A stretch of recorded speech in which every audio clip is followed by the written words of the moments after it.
Viewers के काफ़ी, जो मेरा चैनल है इस पे बहुत सारे व्यूअर्स हैं, तो उनके उनके तरफ से काफ़ी वीडियो बनाने के काफ़ी ज़्यादा रिक्वेस्ट आ रहे थे। तो मैंने सोचा कि कुछ ऐसे वीडियोस डालूं जिनमें कि जो राजभाषा के बच्चे तैयारी करते हैं, तो वो प्रोफेशनल नॉलेज में तो खैर उनका बैकग्राउंड ही होता है, तो वो काफ़ी प्रिपेयर्ड होते हैं। बट जहाँ पे वो अटकते हैं वो है पार्ट जहाँ पे रीजनिंग्स पूछते हैं लोग, करंट अफेयर पूछते हैं, इंग्लिश वाला पार्ट जो होती है, जैसे IBPS PO का जो पेपर आ रहा है उसका प्री पार्ट। तो इसीलिए मैं कुछ रीजनिंग्स के बेसिक्स बताने यहाँ पे मतलब आया हूँ कि किस हिसाब से क्वेश्चंस होते हैं, कैसे क्या होते हैं, पैटर्न क्या होता है। तो रीजनिंग जब जो IBPS PO राजभाषा वाला जो रीजनिंग होगा वो थोड़ा बहुत मॉडरेट लेवल का होगा, जो IBPS PO प्रीलिम्स का होता है। तो ये जैसे कि आप लोग देख रहे हैं, बेसिक जो होते हैं ये 5 टाइप के आपके रीजनिंग पूछेंगे। पजल्स होगा, सीटिंग अरेंजमेंट्स होंगे, सिलोगिज्म होगा, इनइक्वलिटी होगी, कोडिंग एंड डिकोडिंग होगी। इसी 5 टाइप के क्वेश्चंस मेनली पूछे जाते हैं। होते तो काफ़ी ज़्यादा टाइप्स के हैं, रीजनिंग्स के काफ़ी ज़्यादा टाइप्स होते हैं। मुझे मौका मिला तो मैं उस पर सारे वीडियोज़ बनाऊंगा, बट जो मेजर जो शेयर होता है, अगर 50 क्वेश्चन आपसे पूछ रहे हैं तो 30 क्वेश्चन समझ लीजिए आप इसी से आने वाले हैं। क्योंकि ये सेट बेस्ड होते हैं, एक एक क्वेश्चन के 5-5 क्वेश्चन होते हैं, एक एक सेट में 5-5 क्वेश्चन होंगे, 4-4 क्वेश्चन होंगे, इस टाइप के होते हैं। तो ये पजल्स हैं, सीटिंग अरेंजमेंट्स हैं, सिलोगिज्म है, इनइक्वालिटी है, कोडिंग डिकोडिंग है। ये हर जगह पूछे जाते हैं, मेंस हो, प्री हो, चाहे अब IBPS हो, चाहे RBI हो, चाहे नाबार्ड हो, ये 5 टाइप के क्वेश्चन तो होने ही होने हैं। अदरवाइज जो अदर पार्ट्स हैं वो भी पूछते हैं, बट शेयर कम होते हैं। कभी कभी पूछते हैं, किसी किसी में नहीं पूछते हैं। अगर सेट्स में एग्ज़ाम होते हैं, जैसे किसी का मॉर्निंग शिफ्ट होता है, इवनिंग शिफ्ट होता है, तो किसी किसी में पूछते हैं। जैसे कि मैं इन फैमिली ट्री की क्वेश्चंस होती है, फैमिली ट्री क्वेश्चन मान लेते हैं कभी कभार, अगर मॉर्निंग शिफ्ट में पूछे तो कभी इवनिंग शिफ्ट में नहीं पूछते हैं ये लोग। तो इस टाइप से काफ़ी क्वेश्चन है, बट ये 5 क्वेश्चन जो है सो ये क्वेश्चन हर एक शिफ्ट में आते ही आते हैं। तो आप लोग जब भी अब आप ऑनलाइन जब प्रैक्टिस कर रहे हो, किसी बुक से प्रैक्टिस कर रहे हो या यूट्यूब पे कोई अदर वीडियोस देख रहे हो, तो सबसे ज़्यादा फोकस आपका इसी 5 टॉपिक्स पे होने चाहिए। मैं जैसे कि 2 क्वेश्चंस मैं इस वीडियो में बताऊंगा। मैं बेसिक बताऊंगा कि रीजनिंग के क्वेश्चन को आप लोग कैसे टैकल करोगे, क्या करोगे। मैं इस वीडियो में सिर्फ 2 क्वेश्चन लेके आया हूँ। मैं आगे वीडियोस बनाते रहूँगा जिसमें कि काफ़ी ज़्यादा क्वेश्चंस होंगे। मैं हर एक टॉपिक पे, जैसे पजल का अलग 2-3 वीडियो बनाऊंगा, सेटिंग अरेंजमेंट का भी अलग 2-3 वीडियो डालूंगा। उसमें बेसिक से लेकर मॉडरेट लेवल तक के क्वेश्चन होंगे। ज़्यादा डिफ़िकल्ट क्वेश्चन आप लोगों में नहीं पूछेगा, क्योंकि ये जितने भी स्पेशल ऑफिसर्स के पोस्ट होते हैं उसमें ये ज़्यादा डिफ़िकल्ट नहीं पूछते हैं। वो डिफ़िकल्ट रीजनिंग के क्वेश्चन मेंस में आते हैं, तो मेंस इसमें मतलब आप लोगों का होगा नहीं, सिर्फ प्री ही होता है। तो प्री में ही ये मॉडरेट लेवल तक का टच करते हैं ये लोग। तो अभी क्या है कि मैं सीटिंग अरेंजमेंट का और पजल्स का, इस 2 का मैं एक एक सेट लेके आया हूँ, जिसे एक एक सेट में 5-5 क्वेश्चन हैं। बहुत बेसिक क्वेश्चन है, बहुत ज़्यादा टफ क्वेश्चन नहीं है। मैं बस ये इसीलिए लेके आया हूँ कि आप लोगों को ये पता चले कि बैंकिंग में कैसे क्वेश्चन पूछे जाते हैं। ये IBPS जो भी एग्ज़ाम लेती है, IBPS सारा एग्ज़ाम लेती है, जैसे कि RBI, नाबार्ड, CB सबका एग्ज़ाम वही लेती है। तो IBPS कैसे क्वेश्चन पूछते हैं, मैं अभी सिर्फ 2 सेट आप लोगों के सामने करूँगा। सब सारे सेट में 5-5 क्वेश्चन हैं, जैसे कि यहाँ नीचे आप देख सकते हो। तो जैसे कि इस सेट में अभी आप देख रहे हो क्वेश्चन नंबर 1, इसमें ऑप्शन हमारे पास 4 हैं, बट IBPS में 5 ऑप्शंस रहेंगे आपके। एक ऑप्शन यहाँ भी होगा 5वां। तो इस टाइप से क्वेश्चन वहाँ पे पूछते हैं। जैसे कि ये जो सेट है, ये वाली सेट जो पजल्स की जो मैंने ये सेट बना रखी है, इसमें देखिए हमारे पास 5 ऑप्शन है, ABCDE। तो यहाँ पे 5 ऑप्शन। तो ये पैटर्न होता है IBPS का, उसमें 5 ऑप्शन होंगे। आपको को एक सेलेक्ट करना होगा, बस एक सेलेक्ट करना। उसमें मल्टीपल नहीं होते कि 1 से 2 ज़्यादा सही हो, 3 सही हो, ऐसा नहीं होता। तो बस एक ही आपको सेलेक्ट करना होगा। 5 ऑप्शंस होंगे। रीजनिंग के ये 5 टाइप के ज़्यादा क्वेश्चंस होंगे, मतलब 70% क्वेश्चन आपके रीजनिंग के इसी 5 टॉपिक से आएंगे। अदर जो 30% क्वेश्चन है उसके लिए मैं दूसरा वीडियो एक अपलोड कर दूंगा, बाद में कर दूंगा। और आगे जब मैं वीडियो बनाऊंगा तो मैं हर एक टॉपिक पे, जैसे पजल्स पे, सीटिंग अरेंजमेंट, सिलोगिज्म, इनइक्वालिटी और कोडिंग डिकोडिंग का सारे पे 3-3 4-4 वीडियो, जिसमें कि हर एक टाइप के क्वेश्चंस, क्योंकि पजल्स के अंदर ही काफ़ी टाइप के क्वेश्चन हो जाते हैं। जैसे कि मैं बताऊं, पजल्स के फ्लोर बेस होते हैं, ईयर बेस होते हैं, प्रोफेशन बेस्ड होते हैं, उसके बाद और क्या क्या टाइप हो सकते हैं इसमें, बॉक्स बेस्ड पजल होते हैं। तो काफ़ी टाइप के पजल्स होते हैं। सिटिंग अरेंजमेंट भी काफ़ी टाइप के होते हैं। जैसे सर्कुलर होता है, सर्कुलर सिटिंग अरेंजमेंट होता है, स्ट्रेट लाइन सिटिंग अरेंजमेंट होता है, स्ट्रेट लाइन में होता है, रेक्टेंगुलर होता है,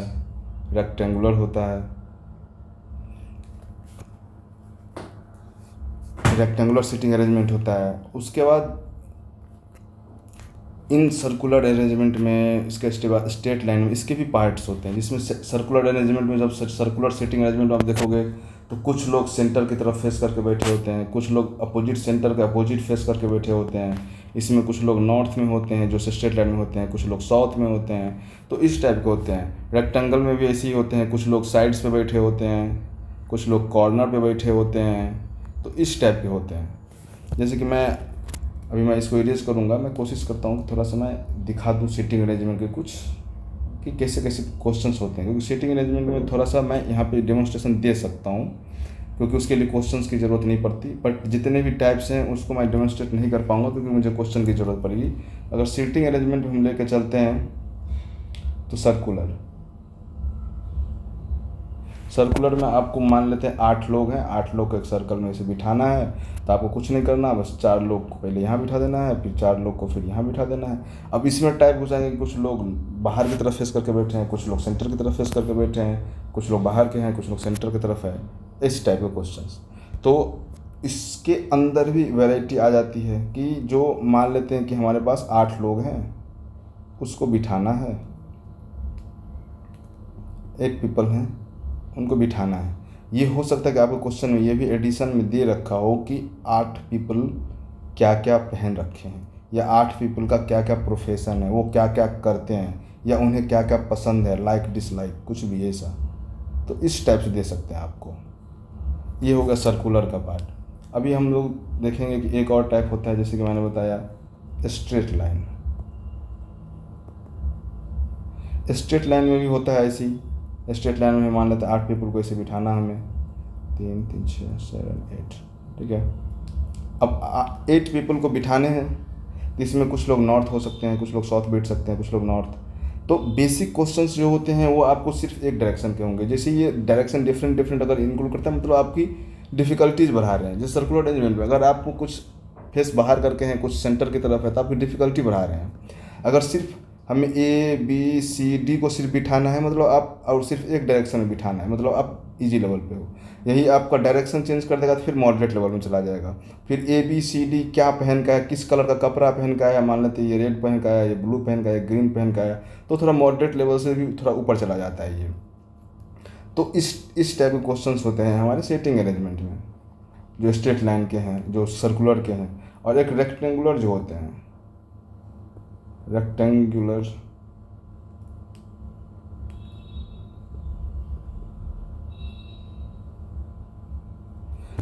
रेक्टेंगुलर में आपके पास एक रेक्टेंगुलर देगा, उसमें बोलेगा कि कुछ लोग साइड्स पे बैठे हैं, कुछ लोग कॉर्नर्स पे बैठे हैं। अब इसमें भी कुछ लोग सेंटर की तरफ फेस कर रहे हैं, कुछ बाहर की तरफ फेस कर रहे हैं। तो उसके बाद वैसी ही हो जाती है, बस सिटिंग की अरेंजमेंट चेंज होती है, बट क्वेश्चंस का टाइप वैसे ही वैरी करता है जैसे कि सारे क्वेश्चंस में करते हैं। तो ये था डेमोन्स्ट्रेशन। सिलोगिज्म क्वेश्चन का मैं पजल्स के डेमोन्स्ट्रेशन मैं क्वेश्चन के साथ ही दे दूँगा। तो हम लोग बिना लेट किए एक क्वेश्चन दो सेट अभी बनाने का कोशिश करते हैं, और इससे आपको एक आइडिया लग जाएगा कि कैसे क्वेश्चन आते हैं, कैसे कुछ क्या है। मेरा ये क्वेश्चन देने का एकदम मतलब ये नहीं है कि मैं स्टार्ट कर रहा हूँ, मैं बस एक डेमोन्स्ट्रेशन दे रहा हूँ आप लोगों को इस वीडियो के थ्रू। लेवल मत जज करना, क्योंकि बहुत बेसिक लेवल का क्वेश्चन है, बहुत बेसिक लेवल का क्वेश्चन है। मे बी आज पूछ सकता है, आपके एग्जाम में पूछ सकते हैं, क्योंकि एग्जाम में सब लेवल के क्वेश्चन होते हैं, टफ भी होते हैं, ईजी भी होते हैं। तो आ सकता है, इस टाइप का क्वेश्चन आ सकता है, मैं नहीं कह रहा हूँ, बट ये बेसिक लेवल का क्वेश्चन है। तो क्वेश्चन हम पढ़ते हैं। 11 friend MNOPQRSTUV and W are sitting in the first row of the stadium watching a cricket match. तो हम लोग स्ट्रेट लाइन एक बना लेंगे, 8 लोगों को बिठा लेंगे, 3 4 5 6 7 8। मतलब सब लोग मैच देख रहे हैं, तो मैच देख रहे हैं मतलब हम मान लेंगे कि सारे नॉर्थ की तरफ फेस करके बैठे हुए हैं, एक ही तरफ फेस करके बैठे हैं सारे के सारे। हम लोग डायरेक्शन ऐसे देंगे। अगर क्वेश्चन में ये बोल दिया होता कि सारे साउथ की तरफ बैठे हुए हैं, साउथ की तरफ बैठे हुए हैं, तो हमारा डायरेक्शन ये चेंज हो जाता है यहाँ से, और सारे जितने डायरेक्शंस हैं हमारे सब इधर की हो जाते हैं, साउथ की तरफ। तो जब आप क्वेश्चन को बनाना शुरू करो सेटिंग अरेंजमेंट का, तो ये जो डायरेक्शन वाली चीज़ें हैं ना, जैसे नॉर्थ है तो आप डायरेक्शन मान के चलना, नॉर्थ हो तो ऊपर की डायरेक्शन में लेके चलना, आप नीचे साउथ हो तो नीचे डायरेक्शन लेके चलना। थोड़ा सा क्या होगा, आपका काम आसान हो जाएगा इससे। तो अभी हमारे पास सिर्फ नॉर्थ की तरफ है, तो मैं नॉर्थ की तरफ ही लेके चलता हूँ, उसको मान लेता हूँ कि जितने स्टेडियम में लोग देख रहे हैं सारे के सारे नॉर्थ की तरफ देख रहे हैं। ठीक है, सारे के सारे नॉर्थ की तरफ देख रहे हैं, तो हम लोग एक एरो मार देंगे नॉर्थ की तरफ। ठीक है, धीरे धीरे मैं कॉन्सेप्ट बताऊंगा, इसके अंदर 1-2 कॉन्सेप्ट और हैं। एक तो ये था नॉर्थ साउथ वाली कॉन्सेप्ट थी। और जब हम लोग जब सेटिंग अरेंजमेंट वाला क्वेश्चन पढ़ना शुरू करेंगे, तो सबसे पहले क्वेश्चन में जो इतने सारे लाइन्स लिखे हैं ना, यहाँ पे सारे लाइन आपके अलग अलग करके रखें, लेकिन आपको जरूरी नहीं है कि ये जब क्वेश्चन आए तो सारा लाइन्स पॉइंटर में हो। जैसे ये पॉइंटर है, सारे मर्ज भी हो सकते हैं, पूरे के पूरे पैराग्राफ में ऐसा हो सकता है कि पूरा का पूरा पैराग्राफ। आपको बस वो लाइन खोजना है जो ये बताए कि स्टार्ट इधर से हो रहा है या इधर से हो रहा है। आपकी जो पॉइंट, जो लाइन, एंडिंग पॉइंट, ये अगर नॉर्थ की तरफ सब है तो इसको हम लोग बोलते हैं राइट एंड, अगर और इसको बोलेंगे लेफ्ट एंड। जैसे आप खुद ही नॉर्थ की तरफ अगर फेस करके खड़े हो जाओगे तो ये हमारा राइट एंड हो जाएगा, ये लेफ्ट एंड हो जाएगा। ठीक है, तो हमें क्वेश्चन में लेफ्ट एंड और राइट एंड पॉइंट को पकड़ना है कि कौन सी लाइन ऐसी है जो हमें ये बताना चाह रहा है कि शुरुआत हम कहाँ से करें। तो हम पहले ये चारों पॉइंट पढ़ते हैं, फिर आपको बताएंगे कि शुरुआत कहाँ से करेंगे। पहले है कि T is to the immediate left of P। Immediate left का क्या मतलब होता है, अब मैं कुछ बता देता हूँ। इमीडिएट लेफ्ट का मतलब होता है कि मान लेते हैं ये P यहाँ बैठा हुआ है, इसके इधर भी एक सीट है, इसके इधर भी सीट खाली है। इमीडिएट लेफ्ट हुआ जस्ट ये कि P के जस्ट लेफ्ट में, अगर ये इधर बैठा हुआ है तो इसका ये राइट हो गया, इसका ये लेफ्ट हो गया, तो इमीडिएट लेफ्ट होगा हमारा ये। मतलब इसके हिसाब से T हमारा यहाँ बैठा हुआ है। T is to seat immediate left of P and third to the right of U, और U के राइट में थर्ड होगा। तो U अगर यहाँ पे बैठता है तो इसके राइट में ये हो जाएगा, फर्स्ट सेकंड थर्ड पे T आ गई। ठीक है, तो ये अभी हमें इस पर नहीं फोकस करना। मैं ये इसीलिए बताऊं कि इमीडिएट लेफ्ट का क्या मतलब होता है और राइट का क्या मतलब होता है। अगर कोई कह रहा है, ये कह रहा है कि third to the right of U, मतलब T is sitting third to the right of U, तो U यहाँ होगा, इसके राइट में थर्ड 1 2 3, थर्ड ये होगा इसके राइट में, इसके राइट में, क्योंकि ये नॉर्थ की तरफ फेस करके खड़ा है। ठीक है, लेकिन हम अपने बेसिक से चलेंगे। पहले हम एंड वाला चीज़ ढूंढेंगे कि हमारा एंड कहाँ है। V is the immediate neighbour of M and third to the left of S। यहाँ भी हमें एंड के बारे में कुछ पता नहीं चल रहा। M is the second to the right of Q who is at one of the end. अब ये पॉइंट जो है ना हम लोग को पूरा याद कर लेना एकदम, कि ये हु लिखा हुआ है ना, वो जिसके बगल में लिखा रहेगा ना उसी के बारे में माना जाएगा। उसके जो सेंटेंस, जो हु के साथ जो सेंटेंस लिखा है ना, वो किसके लिए माना जाएगा। कभी कभार कन्फ्यूजन होता है कि जो हु के साथ जो सेंटेंस लिखा है वो हम किसके लिए माने, एम के लिए माने या क्यू के लिए माने। तो हम लोग एकदम दिमाग में बिठा लेंगे कि हु उसी के लिए होगा जो जस्ट उसके बगल में लिखा होगा, मतलब बगल मतलब क्यू। ये हु क्यू के लिए लिखा हुआ है, ये एकदम दिमाग में बिठा के चलना है। तो Q who is at one ends, देखिए हमें अब ये एंड्स बस पकड़ना था। Q is at one of the ends, तो क्यू हमारा यहाँ भी हो सकता है, क्यू हमारा यहाँ भी हो सकता है, लेकिन हम जब पढ़ेंगे इसी लाइन में कि M is second to the right. अगर क्यू हमारा यहाँ है तो राइट में तो इसका खाली ही नहीं है जगह, चीज़ें तो यहीं आके ख़त्म हो जा रही है। अगर हम यहाँ बिठाते, इस एंड पे बिठाते, तो इसके राइट में आप बताओ कहीं जगह खाली है, नहीं जगह खाली है, तो हम क्यू को यहाँ तो नहीं बिठा सकते। अब क्यू को इधर बिठाएंगे और कह रहा है M is second to the right of Q, तो राइट हमारा ये हो गया, तो first right second right, M यहाँ आ जाएगा। ठीक है, अब चलते हैं। अब जब हम ये दो को बिठा दिए ना, अब हम कोशिश करेंगे कि उस लाइन को ढूंढें जो हमें क्यू से रिलेटेड हो या एम से रिलेटेड हो। कहीं कहीं होगा, कहीं की आपको मिलेगी, कहीं की आपको नहीं मिलेगी। तो एम से रिलेटेड जो चीज़ें होंगी हमारी, अब हमको उसको ढूंढना है। अभी देखिए एम से रिलेटेड हमारी जो सेकंड लाइन है ये है, V is immediate neighbour of M and N and third to the left of S। Okay, तो V, M और N के इमीडिएट नेबर हैं।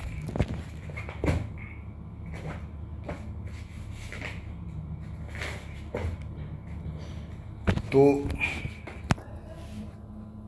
एक ही पॉसिबिलिटी है कि हम N को यहाँ बिठाएं और V को यहाँ बिठाएं, तभी V जो है इमीडिएट नेबर का मतलब ये हो गया कि अगर हमारे पास ये तीन लोग हैं ना, तो ये एक दूसरे के इमीडिएट नेबर हो जाते हैं। मान लेते हैं P Q R हैं, तो Q जो है ना P का इमीडिएट नेबर है, R Q का इमीडिएट नेबर है, Q R और P दोनों का इमीडिएट नेबर है।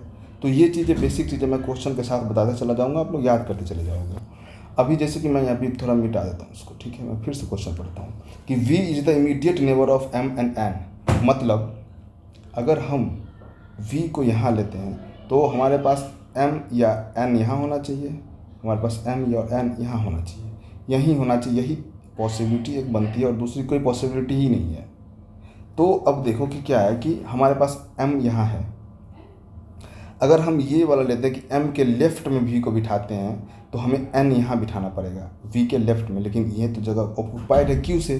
तो हमारे पास एक ही बचता है कि M को हम V के लेफ्ट में रखें और N को V के राइट में रखें, तब हमारी जो है ये कंडीशन फुलफिल हो जाती है कि V is the immediate neighbour of N and N, M and N and अब नेक्स्ट क्या लाइन है, V एंड के बाद जो लिखा है ना पार्ट, वो ये पार्ट है हमारा V के लिए।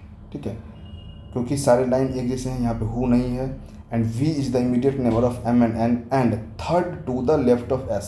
यहाँ पर अगर लिखा रहता who is third to the left of S, तब N जो है ये S, ये वाला लाइन N के लिए होता है, बट यहाँ पे हु नहीं है, एंड है, इसीलिए and third to the left of S है।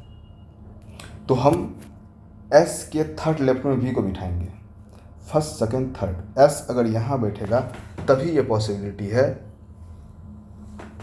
कि हम इसको फर्स्ट सेकंड थर्ड लेफ्ट में बिठाएंगे। और एक स्टार्टिंग में से थोड़ी सी मिस्टेक हुई है, यहाँ पे हमें 11 फ्रेंड है।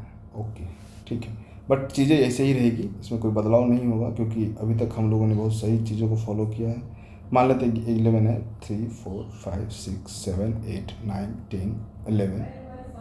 ओके, तब भी देखो 1 2 3 4 5 6 7 8 9 10 11। ठीक है, तब भी आपको Q को यहीं बिठाना पड़ेगा क्योंकि राइट का ऑप्शन नहीं खाली है, Q हमारा यहीं आएगा। द सेम थिंग, कोई दिक्कत नहीं है, हम 11 को बिठा लेंगे। फिर हमें क्या लिखा था, M is second to the right of Q, फिर M को हमको यहीं बिठाना है। फिर हम जो V वाला लिए थे कि V is immediate neighbour of M और N, यहीं आएगा।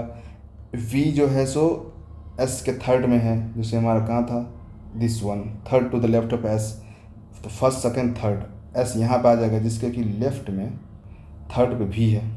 तो चलिए हम लोग यहाँ तक कर लिए, मैं इसको मिटा देता हूँ, किसी काम का नहीं है ये। अब हम लोग नेक्स्ट पढ़ेंगे कि हमारा ये लाइन तो पूरा खत्म हो गया, ये लाइन हम पूरी भर गई। M is second to the right of Q, ये भी हो गया with the left, and T is the immediate left of P and third to the right of U। अभी देखो अब क्या होगा यहाँ पे,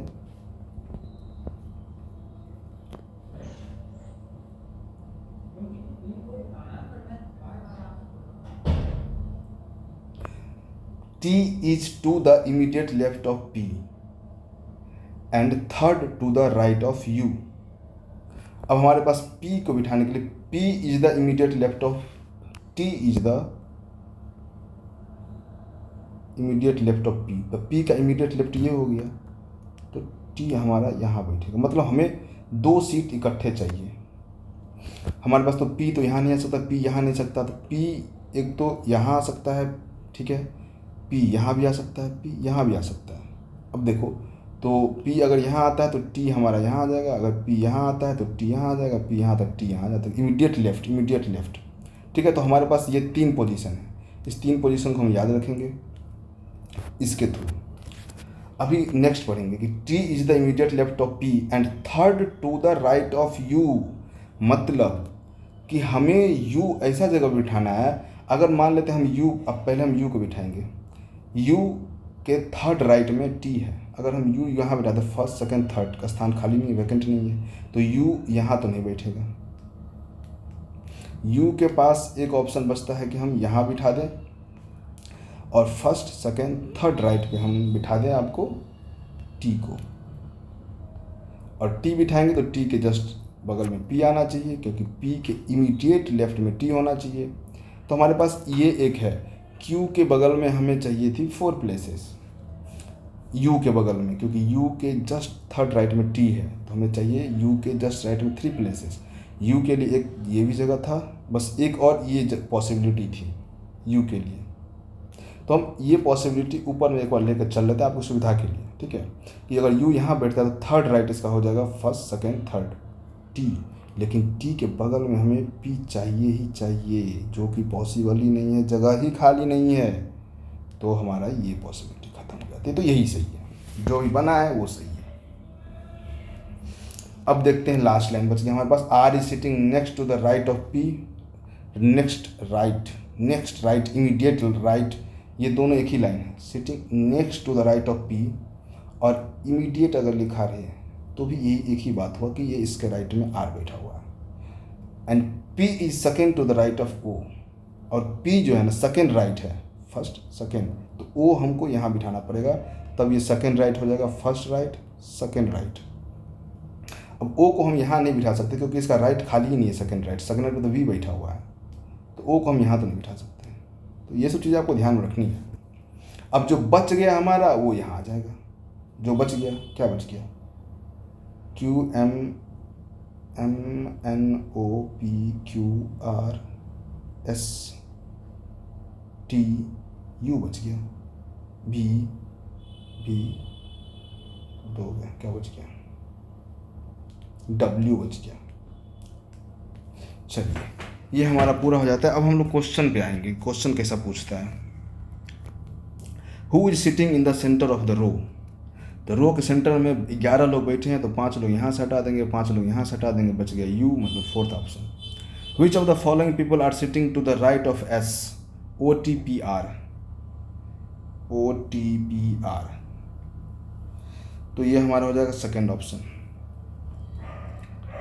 विच of the following statement is true with respect to the above arrangement, there are 3 person sitting between P and S, P और S के बीच में, नो, गलत है स्टेटमेंट, 2 ही पर्सन है। W is between M and we, M and V के बीच में कोई है ही नहीं। N is sitting between V and U, V and U के बीच में एन सीट है, मतलब ये ऑप्शन सही है हमारा।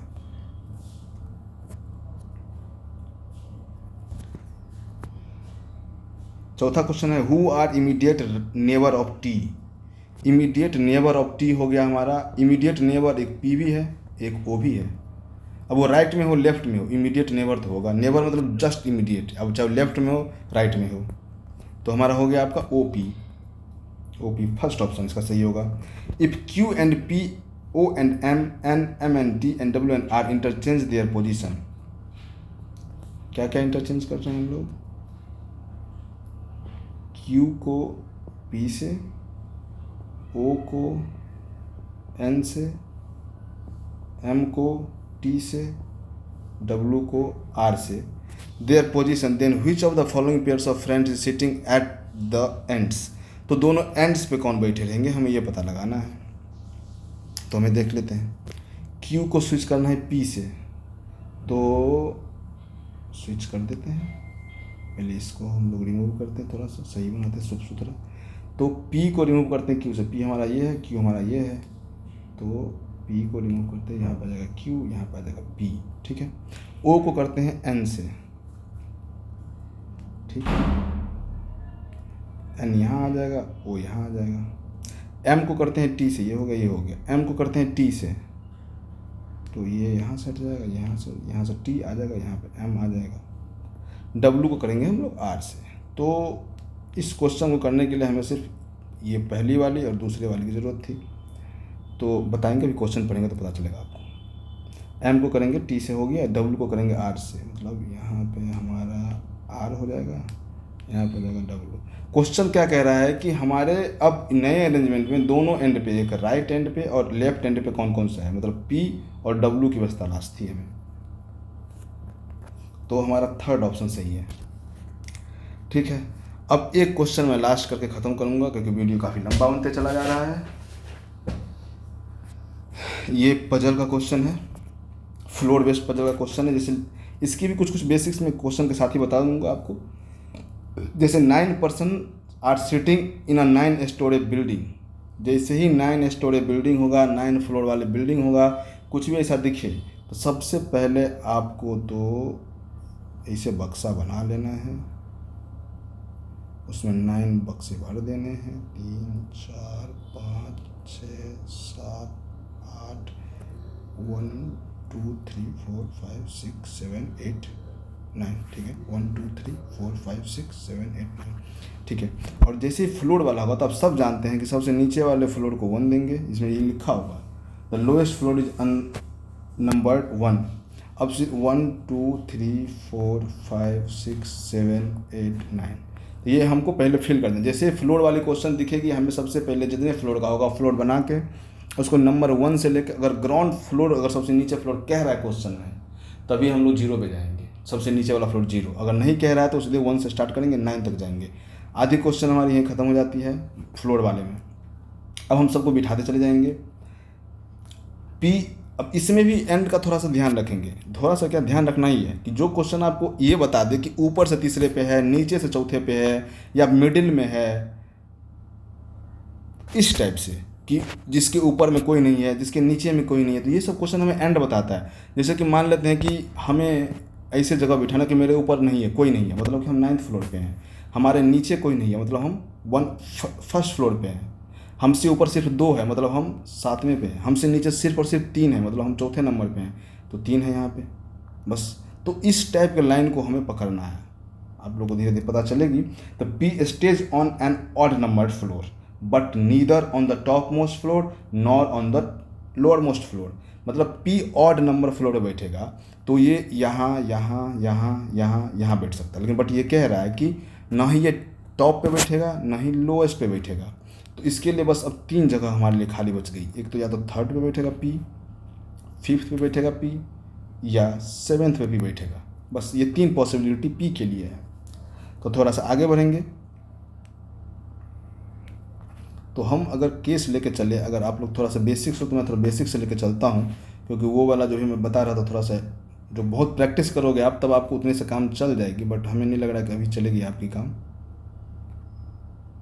तो ठीक है, मैं 3 केस बना लेता हूँ, first second and third.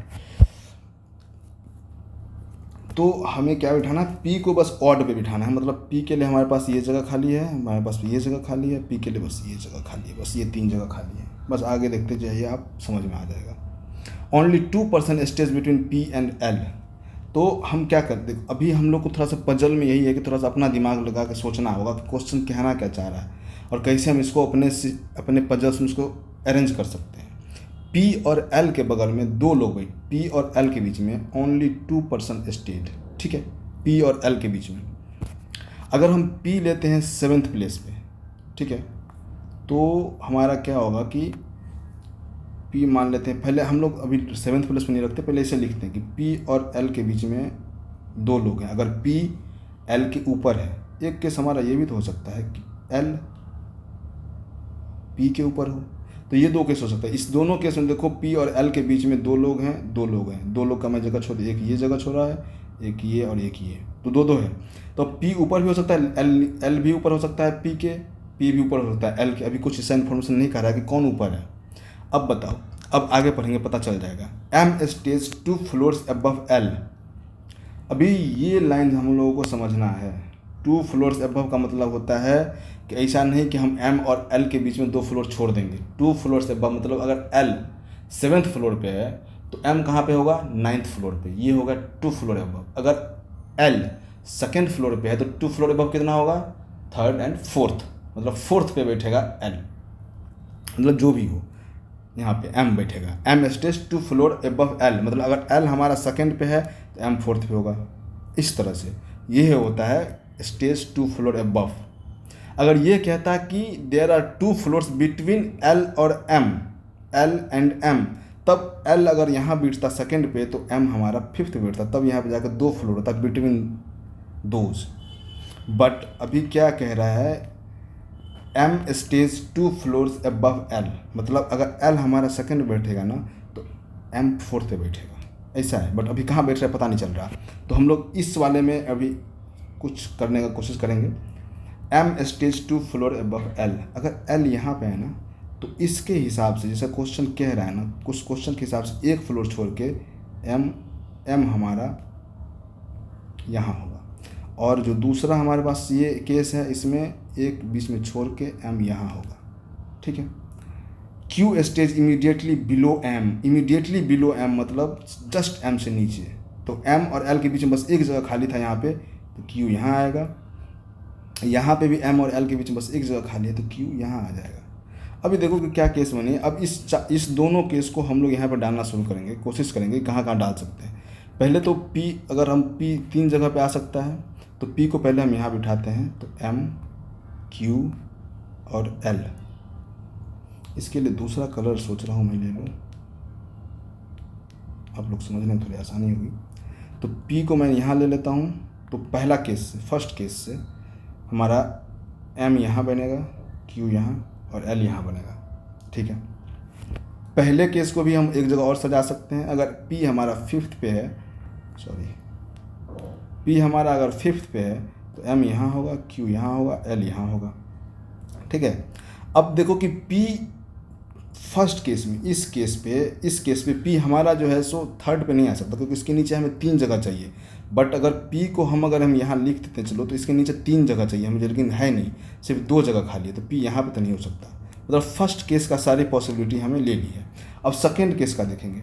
Second case में अगर हम p 7th पे रखते हैं तो इसके ऊपर 1 2 3 4 5 जगह चाहिए, जो कि है नहीं। अगर हम 3rd पे रखते हैं तो इसके ऊपर 1 2 3 4 ही जगह है, ये भी हमें पॉसिबल नहीं हो पाएगा। तो p के सेकेंड केस के लिए p के लिए एक ही जगह बचता है, जो कि यहाँ है p, ये दोनों खाली चला जाएगा, l q m, ठीक है।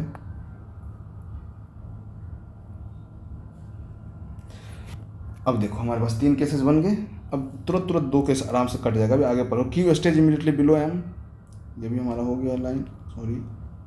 As many floors between q and r as between r and s, ये देखो अभी n स्टेज अबव o, ये कहना चाह रहा है, और the number of floors above n is the same as the number of floors below o। ये कैसे पॉसिबल हो सकता है? मतलब ये कहना चाह रहा है कि n ऊपर होगा, o नीचे होगा, और इसके ऊपर जितने फ्लोर्स हैं उस o के नीचे ही इतने फ्लोर्स होंगे। इसके बीच में कितने फ्लोर है हमें कोई मतलब नहीं है। मतलब ये कहना चाह रहा है क्वेश्चन कि आप जब पढ़ो अच्छे से कि n स्टे अबव हो, मतलब n o, n के ऊपर ही रहेगा ये, ठीक है। इसके बीच में कितना भी फ्लोर हो सकता है, ये मतलब नहीं है हमें, ठीक है। इसके बीच में कुछ भी हो सकता है फ्लोर। मेजर ये है कि the number of floors above n, मतलब ऊपर जितने फ्लोर होंगे, is same as the number of floor between below q, q के नीचे ही इतने ही फ्लोर होंगे। तो अभी हमें n और q को बिठाना है। फर्स्ट केस में हम देखते हैं कि n और q कहाँ का बैठ सकता है। अगर हम n को यहाँ बिठाते हैं, क्योंकि n को हमें o के ऊपर ही रखना है, ठीक है। अगर हम एक पॉसिबिलिटी n को हम अगर यहाँ बिठाते हैं और o को यहाँ बिठाते हैं, तो o के नीचे तो कुछ है ही नहीं, n के ऊपर तो इतने सारे हो गए हैं, तो ये तो होगा नहीं। तो हमारा ये वायलेट हो गया कि दोनों का बराबर होना चाहिए, ठीक है।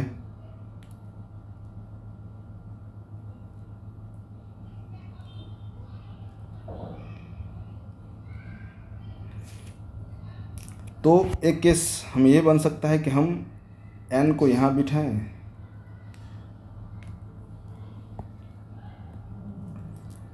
तो एन के ऊपर एक जगह खाली है तो क्यू को हमें यहाँ बिठाना पड़ेगा, उसके नीचे एक जगह हमें देना पड़ेगा। ठीक है, हमारा ये हो गया। इस केस में तो हम रख दिए। और आगे हम पढ़ेंगे कि as many floors between Q and R as between R and S. तो क्यू और आर के बीच में जितना जगह होगा उतना ही आर और एस के बीच में होगा। जैसे कि आपको पता चलेगा क्यू और आर के बीच में एक जगह है तो आर और एस के बीच में एक जगह। इसमें बस एक ही पॉसिबिलिटी थी।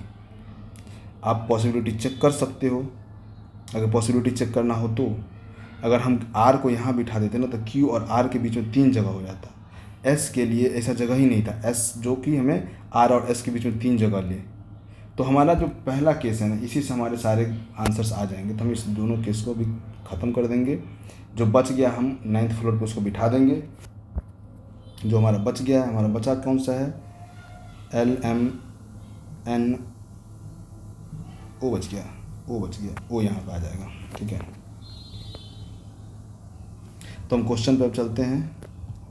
हम इसे एक बार फ्रेशली ड्रॉ कर लेते हैं, थोड़ा सा इसको भी रिमूव कर देते हैं, इस सबको। हमारा ये हो गया अपना। ठीक है, तो क्वेश्चन में चलते हैं। Who among the following stay on the 5th floor. 5th floor पे है हमारा क्यू।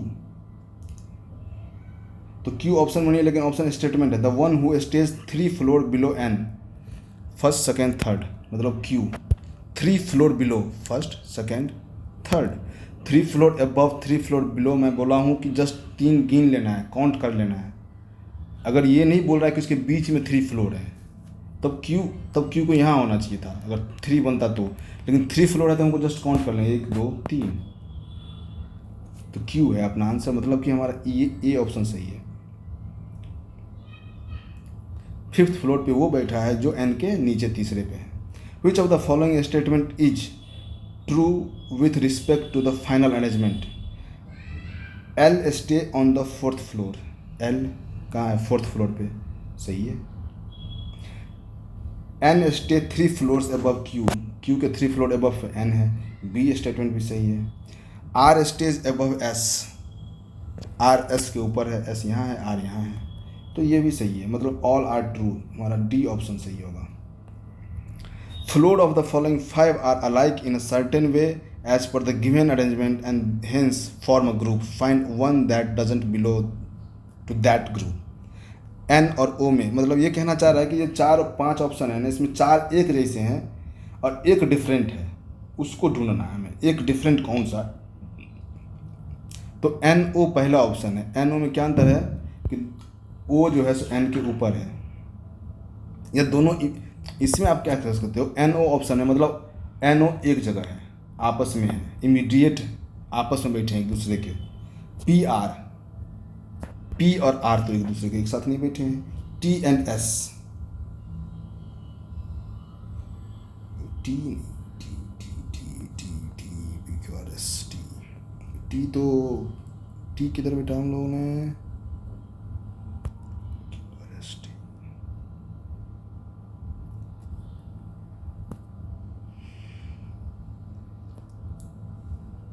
9th फ्लोर पे हम लोगों ने क्यू को कहाँ बिठा रखा है, सॉरी, यहाँ पे ओ नहीं है, यहाँ पे टी है अपना, यहाँ पे टी है, यहाँ पे हमारा यहाँ पे ओ है, यहाँ पे टी है। ठीक है, सॉरी गाइस, थोड़ा सा मिस्टेक हो गया था।